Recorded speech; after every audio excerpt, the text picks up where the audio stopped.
Welcome to Edu Learning Point. Edu Learning Point channel में मैं आपका दोस्त श्रवण कुमार आप सभी दोस्तों का एक बार फिर से हार्दिक स्वागत करता हूं। तो दोस्तों, आपने हमारे हिंदी व्याकरण के जो वीडियोस दिए थे उनमें आपके जो व्यूज़ आए हैं, आपके जो कमेंट आए हैं, जो हमारा जो पिछला वीडियो था शब्द भेद पर आधारित था, उसे भी हमारे जो सभी दोस्तों ने बहुत सारा प्यार दिया है। उसके लिए आपका तहे दिल से मैं धन्यवाद करता हूँ। तो दोस्तों, आज का जो हमारा टॉपिक है वो है वाक्य भेद। वीडियो शुरू करने से पहले मैं अपने सभी विद्वान साथी हैं उनको याद दिलाना चाहता हूं, अगर आप हमारे चैनल से नए जुड़े हैं तो चैनल को सब्सक्राइब करना बिल्कुल भी ना भूलें और बेल आइकन जरूर दबाएं दोस्तों, जिससे आने वाले वीडियो की नोटिफिकेशन आपको तुरंत और सही समय पर मिल सके, जिससे आपको आपके जो आने वाले जो एग्ज़ाम्स हैं, कम्पिटिटिव एग्ज़ाम्स हैं, बोर्ड एग्ज़ाम्स हैं, उनमें भी फ़ायदा हो सके। तो इस वीडियो में हम आपको बताएंगे कि वाक्य क्या होता है, वाक्य के भेद कौन कौन से होते हैं, वाक्य के अंग कौन से हैं, रचना के आधार पर वाक्य के भेद कौन से हैं, अर्थ के आधार पर वाक्य के भेद कौन से हैं। तो इस वीडियो को अंत तक देखिए, ये आपके लिए बहुत ही ज़्यादा फायदेमंद साबित होने वाली है। तो सबसे पहले बात करते हैं वाक्य। वाक्य क्या होता है? वाक्य होता है जो सार्थक शब्दों का एक समूह होता है, जो क्या होता है, एक ऑर्डर में होता है, व्यवस्थित होता है, जो क्या करे, अपना जो निश्चित अर्थ जो प्रकट करे, अपना वो निश्चित अर्थ वो देता है, क्या कहलाता है, वो वाक्य कहलाता है। वाक्य के अंग कौन कौन से, ये भी बड़ा ही महत्वपूर्ण है। ये आपके जो बोर्ड एग्जाम के साथ साथ कम्पिटिटिव एग्जाम में भी पूछा जाता है। तो वाक्य के अंग कौन कौन से हैं? पहला है उद्देश्य, दूसरा है विधेय। चलिए इनके बारे में थोड़ा और विस्तार से जान लेते हैं दोस्तों। उद्देश्य, उद्देश्य इसे सब्जेक्ट भी कहा जाता है। हमारे जो विद्वान साथी है वो सब्जेक्ट के बारे में जानते होंगे। ये क्या होता है? कर्ता, इसे कर्ता भी कहा जाता है। और इसमें जो आता है उद्देश्य के बारे में, वाक्य में जिसके बारे में बताया जाए, किसके बारे में बताया जाए? कर्ता के बारे में। और कर्ता का जो विस्तार होता है वो दोनों किसके अंतर्गत आते हैं? वो उद्देश्य के अंतर्गत आते हैं। देखिए, सीता खाना खाती है, तो इसमें जो सीता क्या है, वो कर्ता है। तो सीता क्या है? ये कर्ता होने के साथ साथ ये उद्देश्य भी है। दूसरा देखिए वाक्य, परिश्रमी व्यक्ति सदा सफल होता है। तो इसमें जो परिश्रमी व्यक्ति, ये क्या है? ये कर्ता का विस्तार है। और एक और वाक्य देखिए, जो लंबे बालों वाली लड़की, लंबे बालों वाली जो लड़की मंदिर जा रही है। अगर इस तरह से आपका जो सेंटेंस है वो पूछा जाए, तो इसमें जो देखिए, जो लंबे बालों वाली लड़की, ये क्या है? ये कर्ता का विस्तार है। इस तरह से भी जो सेंटेंस है वो आपसे पूछा जा सकता है। तो ये चीज़ भी आप नोट कर लीजिएगा। चलिए दोस्तों, आगे बढ़ते हैं। ये आपको समझ आ गया होगा उद्देश्य किसे कहते हैं। अब बात करते हैं विधेय की। जो विधेय क्या होता है? उद्देश्य के बारे में जो कुछ बताया जाता है। किसके बारे में? उद्देश्य के बारे में जो कुछ बताया जाता है उसे क्या कहते हैं? विधेय कहते हैं। इसे अंग्रेजी भाषा में प्रेडिक्ट नाम दिया गया है।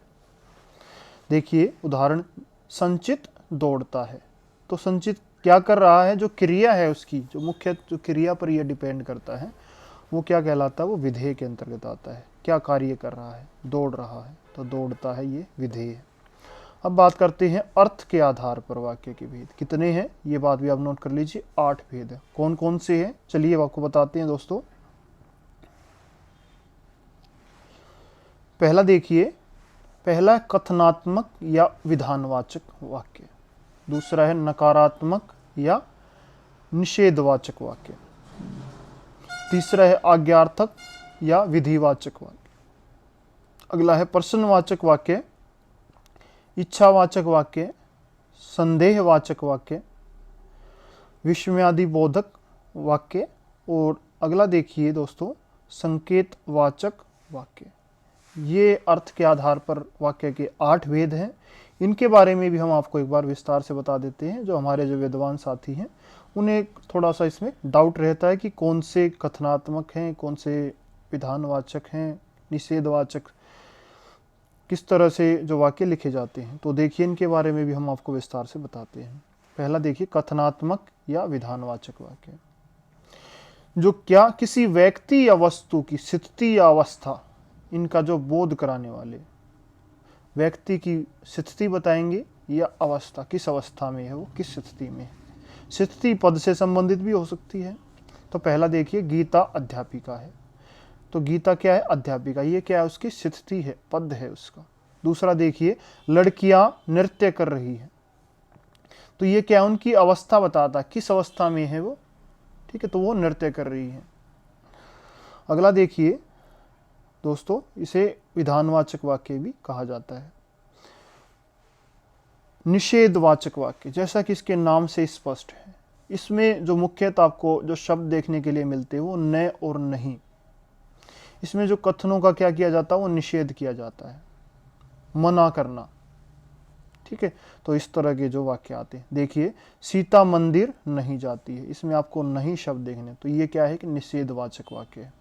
आप इधर न बैठे, जो न बैठे ये क्या है कि निषेधवाचक वाक्य, जो न शब्द है। और दूसरा है घूमने मत जाओ, यहाँ पर भी क्या हो रहा है, निषेध किया जा रहा है, उसको रोका जा रहा है, तो ये किसके अंतर्गत आएगा, ये निषेधवाचक वाक्य के अंतर्गत आएगा। चलिए दोस्तों आगे बढ़ते हैं।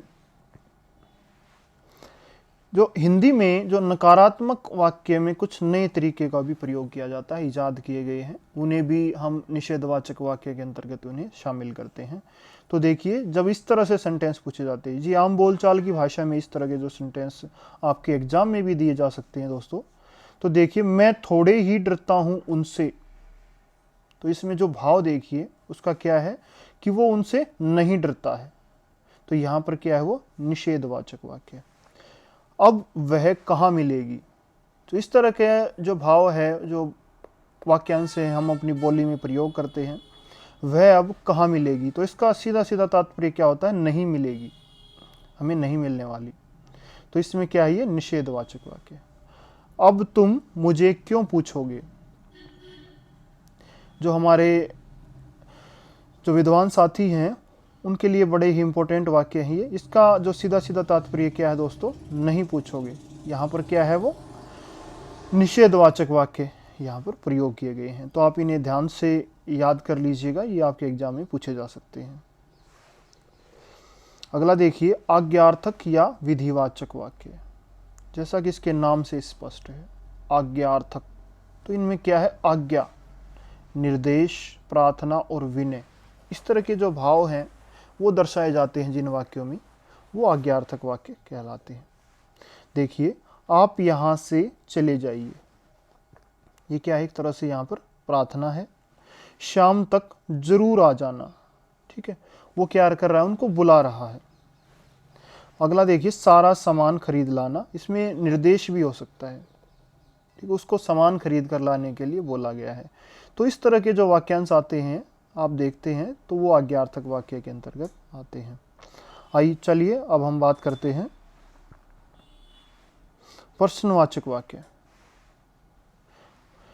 जिनमें प्रश्न करने या प्रश्न पूछने का भाव हो, उन्हें क्या कहते हैं, प्रश्नवाचक वाक्य कहते हैं, ठीक है। और ये वाक्य दोनों तरह से हो सकते हैं दोस्तों, सकारात्मक भी और नकारात्मक भी, इनमें दोनों तरह की क्रियाएं पूछी बताई जा सकती है। तो देखिए, पहला हमारा वाक्य है, क्या वह दिल्ली जा रहा है, तो ये क्या एक तरह से सकारात्मक वाक्य है, प्रश्नवाचक होते हुए भी।